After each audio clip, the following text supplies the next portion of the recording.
umaga, ngayon ay Miyerkules, Hulyo 3, 2019. Narito ang mga balita mula sa iba't ibang panig ng mundo. Ito ang Eagle News International Filipino Edition. Sa ulo ng ating mga balita. Tatlong lalaki may kaugnayan umano sa Islamic State Group na aresto ng Australian Police dahil sa umano'y planong terror attack sa Sydney. 18 katao patay sa pagguho ng isang pader sa Mumbai kasunod ng malalakas na pag-ulan. 12 katao namatay naman dahil sa nangyaring pagbaha sa southeastern Siberia dahil sa malalakas na mga pag-ulan. Ako po si Ben Bernaldez, ang inyong magiging tagapagbalita. Sa detalye ng mga balita. Naaresto ng Australian Police ang tatlong lalaking may kaugnayan umano sa Islamic State Group dahil sa umano'y planong pag-atake sa defense buildings, courts, churches at diplomatic mission sa Sydney.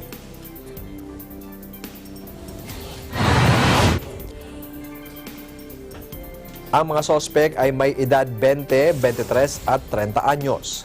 Nadakip ang mga ito sa suburbs ng Sydney dahil sa kanilang kahina-hinalang online activities. Dalawa sa mga sospek ay maharap sa kaso dahil sa umano'y pagiging miyembro ng terrorist organization at ang pagpaplano ng pagsasagawa ng terror attacks. Sinabi ni Australian Federal Police Assistant Commissioner Ian McCartney na target ng mga sospek ang pag-atake sa mga police stations, defense establishments, embassies at councils, courts at mga simbahan. Samantala, ang ikatlong naaresto naman na isa umanong associate ay naharap naman sa mas magaan na kaso.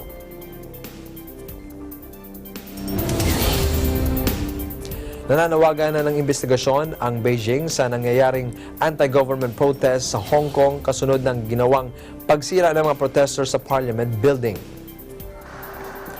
Naharap sa crisis ang semi-autonomous financial hub dahil sa nagpapatuloy na kilos protesta para tuluyang tutulan ang panukalang batas na magpapahintulot ng pag-extradite sa isang individual sa Chinese mainland.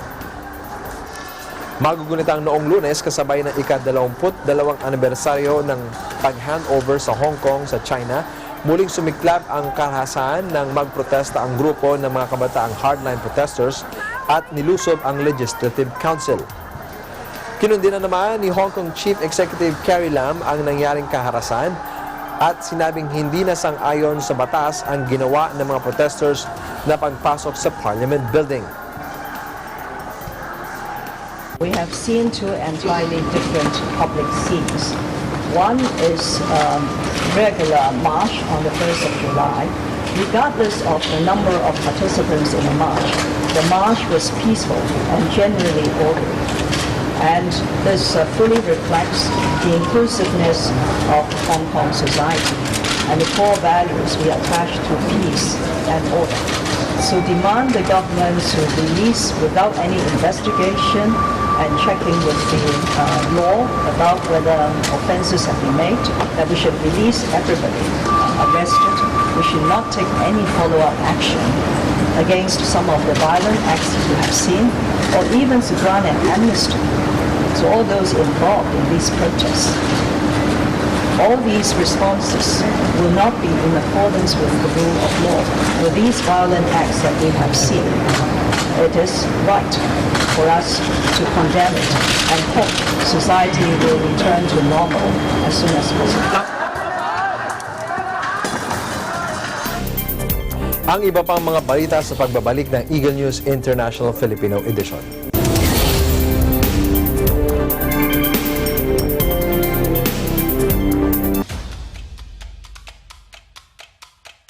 Sa pagbubukas ng ika-4 na season ng negosyo, asenso at iba pa, tila hindi lamang pinto ang nagbukas sa ating programa dahil malugod tayong pinatuloy sa bahay ng bago nating kasangga. Pinagkakatiwalaan sa pagninegosyo ang Department of Trade and Industry. Kaya naman papasalan natin ang buong Mimaropa para ipatingin, ipatikim, ipadama at iparinig ang iba't ibang kwento ng pag-asenso dahil sa pagninegosyo. Kaya naman linggo-linggo, alas 5:30 ng hapon, manood, matuto, magnegosyo. Dito lamang sa programang nagbibigay ng impormasyon at inspirasyon sa pagninegosyo. Ito ang inyong lingkod, Francis Chis Garcia, at ito ang negosyo, asenso at iba pa.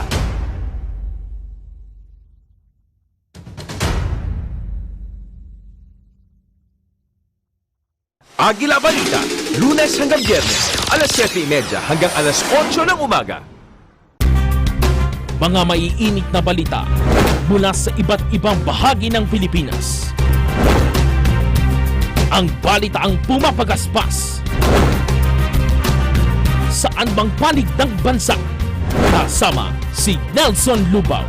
Mga armas naman na kumpiska ng PNP sa isinagawang Oplan Katok. Layunin ng programa na bigyang tugay at kilalanin ang kahalagahan ng Isinagawang ika-4 na Provincial Joint Security Coordinating Center. Bayan ng Lila Bohol na resulta ng pagkamatay ng isa sa mga driver. Nasa 452 na ang mga armas na nakatago sa police boat.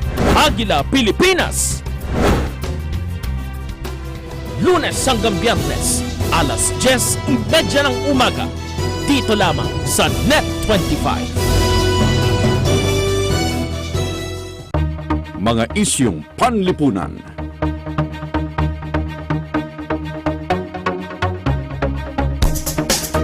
Mga isyong pampolitika.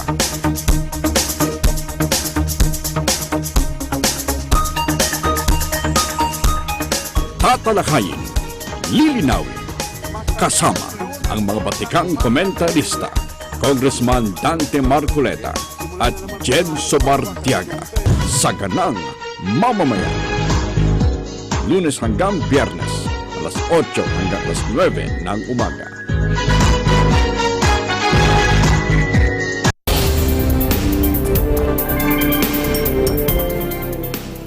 Labing-walo katao ang naitalang patay sa pagguho ng isang pader sa Mumbai kasunod ng malalakas na pag-ulan. Nasa 69 naman ang naitalang nasugatan sa pangyayaring pagguho alas 2 ng madaling araw sa isang slum settlement na tinatawag na Tanaji Campbell. Ayon sa isang disaster management spokesman ng Mumbai, 2 araw nang bumubuhos ang malalakas na ulan dahil sa monsoon rains sa nasabing lungsod. Kaugnay nito, idinilikra ng mga otoridad ng public holiday at pinayuhan ang mga residente na manatili na lamang muna sa kanilang mga tahanan. Pansamantala rin na isinara ang mga paaralan mula preschool hanggang college. Nasa 100 flights naman ang kinansela dahil sa malalakas na mga pag-ulan.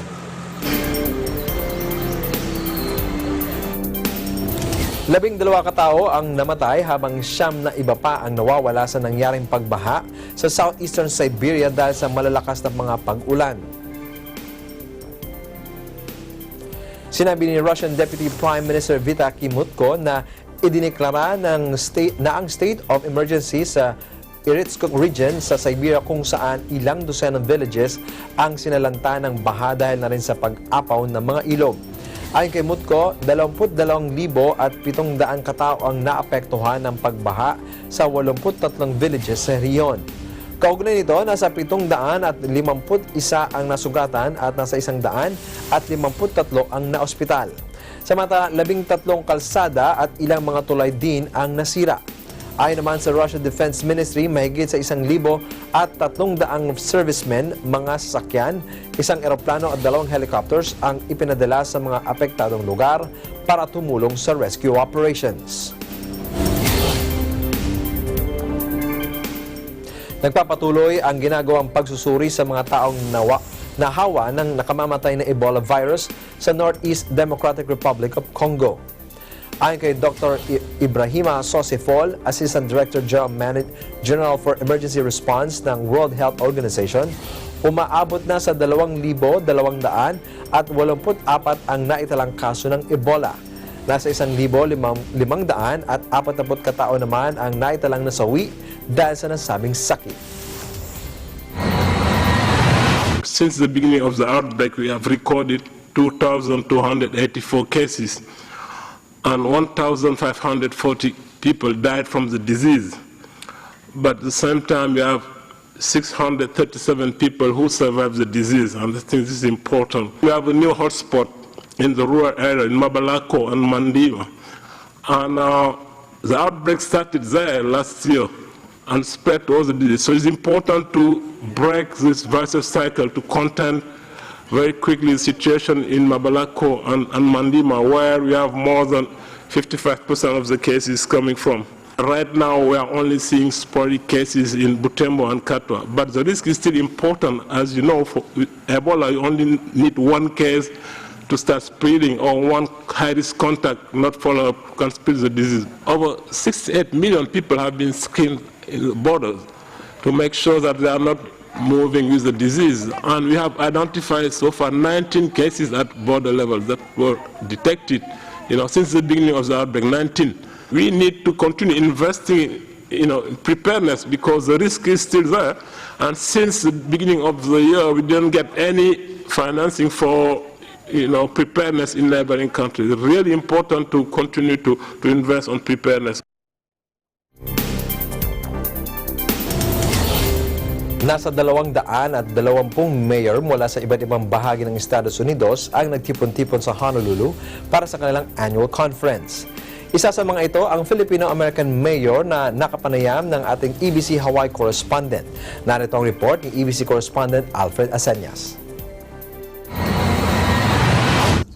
During a press briefing by the United States Conference of Mayors, Honolulu Mayor Kirk Caldwell introduced Eagle News to Mayor Christopher Cabaldon of West Sacramento, California. What caught us off guard was how Cabaldon introduced himself. So I am the senior Filipino-American mayor in the United States. I've been mayor since 1998 in West Sacramento, California. So I've been to many of these annual conferences, but it's great to be here in Hawaii with the representation of the Philam community. This is where my great-grandparents and grandfather came from the Philippines to California. It was through Honolulu. Given his decades as a public servant, Cabaldon looked forward to working with other U.S. mayors in their 4-day annual meeting to learn innovative ways to better serve his constituents back home. So at this meeting, we're both working hard around big national policies around immigration and infrastructure and innovation and technology, but also I'm here to just learn what are other mayors doing in the United States that I can steal. Great ideas, great pilot projects, what are the lessons that they're learning and bring them back home, whether it's transportation or homelessness or education. There's some great ideas happening all across the United States and cities, and I want to see what I can bring back home to West Sacramento. The Filipino-American also briefly shared his vision for West Sacramento in regards to current issues such as climate change. Yeah, climate change is affecting everywhere, and although West Sacramento is not on the coast, we're surrounded by water, just rivers and levees. And so the impact of both sea level rise, but also changes to the forest management, to snowpack, is driving major risks for our people. So we have made a commitment to get to zero new carbon by 2040, maybe even more aggressively. It's one of the most aggressive plans in America to try to do our part to reduce the worst effects of climate change, not just in our city, but around the planet. Finally, Cabaldon expressed hope that more Filipino Americans would get involved in and make a difference in their respective communities. There aren't enough Filipino-American elected officials in the United States and not enough mayors. So it's really important to be here and to be visible and to show people who we are as a community and to build support and alliances throughout the country with other mayors. Cabaldon was just one of more than 220 mayors who attended their annual meeting recently held at the Hilton Hawaiian Village. Reporting from Waikiki in Hawaii, I'm Alfred Aseñas, 1 with 25. Ang iba pang mga balita sa aming pagbabalik.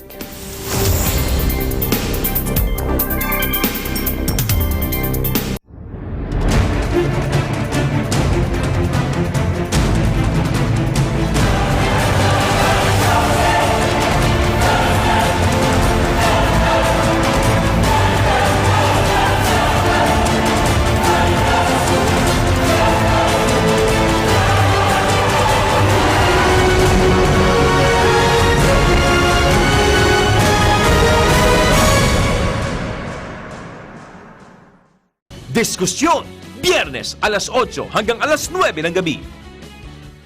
Hindi lamang bagyo at pagbaha ang dapat na paghandaan ng taong bayan, kundi maging ang lindol. Ayon sa PBOX, hindi alam kung kailan tatama ang isang malakas na lindol o the big one sa oras na gumalaw ang West Valley Fault na nasa Metro Manila. Kaya bago pa man ang lindol, alamin kung ang inyong mga lugar ay nasa dinaraanan o malapit sa active fault. Tiyakin na matibay ang pagkakagawa ng bahay o gusali.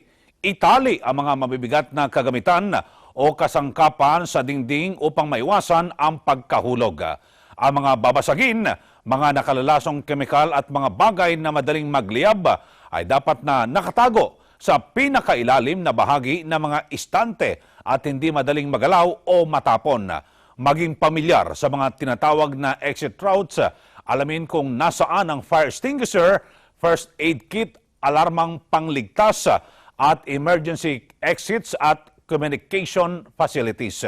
Maghanda ng emergency supply kit na naglalaman ng debateryang transistor, flashlight, first aid kit, tubig na mainom, candy, mga dilata at iba pang ready-to-eat na pagkain, pito at gas mask. At higit sa lahat, magsagawa at lumahok ng regular na earthquake drill. Tandaan, susi sa mabisang pagpaplano sa kalamidad ay ang kahandaan.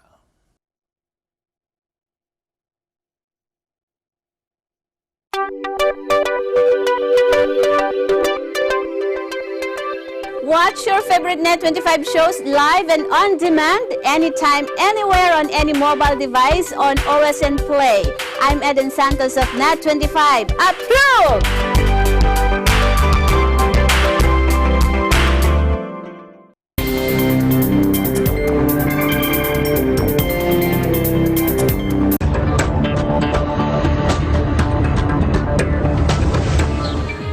Nagkasundo ang Organization of Petroleum Exporting Countries na palawigin ng 9 na buwan ang daily oil output cuts.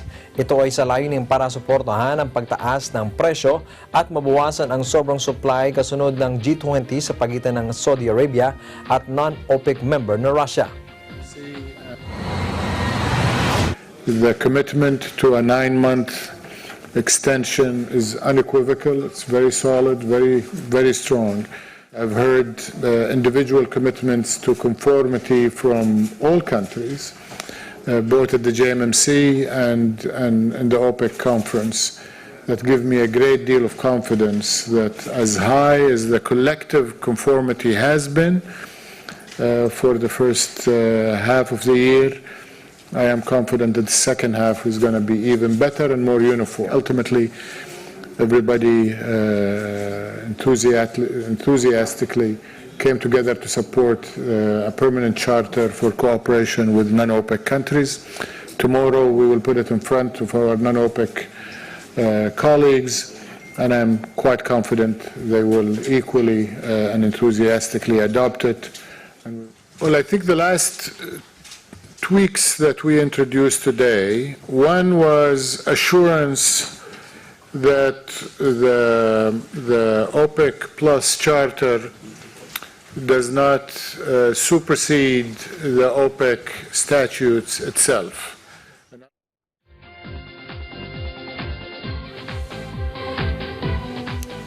May malaki umanong impact sa global impact at economic losses ang tumataas na heat stress sa trabaho bunga ng climate change. Ayon sa mga UN labor experts, pinakamalubang maapektuhan nito ang mga world's poorest countries, lalo na sa bahagi ng West Africa at Southeast Asia. Ayon naman sa International Labor Organization, ang lost output ay posibleng umabot sa 80 million full-time jobs sa 2030 na may katumbas na halaga na $2,400 billion. Heat stress refers to a situation where it is too hot to work, or at least too hot to work at normal intensity. So it affects workers' safety and health, it affects the economy, and it affects productivity as well. Our report shows that 80 million jobs will be lost in 2030 because of heat stress. We also found that two sub-regions will be particularly affected, and that's South Asia and Western Africa, where the losses will represent 5% of working hours in 2030. Economic costs are huge. They represent 2,400 billion of GDP loss in 2030. That's equivalent to about the size of the United Kingdom economy. Now, there are, of course, human costs. In addition, we also found that inequality is likely to increase as a result of heat stress.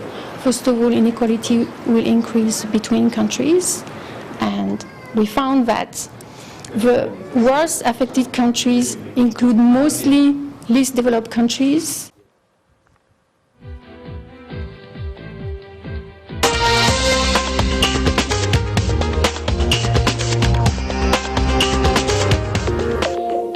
Ipinagbawal na sa Paris ang lahat ng diesel vehicles na may edad na 13 taon pataas bilang solusyon sa lumalalang polusyon sa lungsod. Ang mga motoristang mahuhuling lumalabag sa bagong traffic restrictions sa Central Paris ay magbumulta ng 68 euro at 135 euros para sa trucks at buses. Donc je le savais déjà il y a 2 semaines qu'il ne fallait pas rouler à partir d'aujourd'hui en fait, mais je suis complètement oublié en fait. Et je pense que mon entreprise aussi, donc parce que je n'ai pas été prévenu dès vendredi que comme quoi aujourd'hui il ne fallait pas rouler sur Paris. Voilà.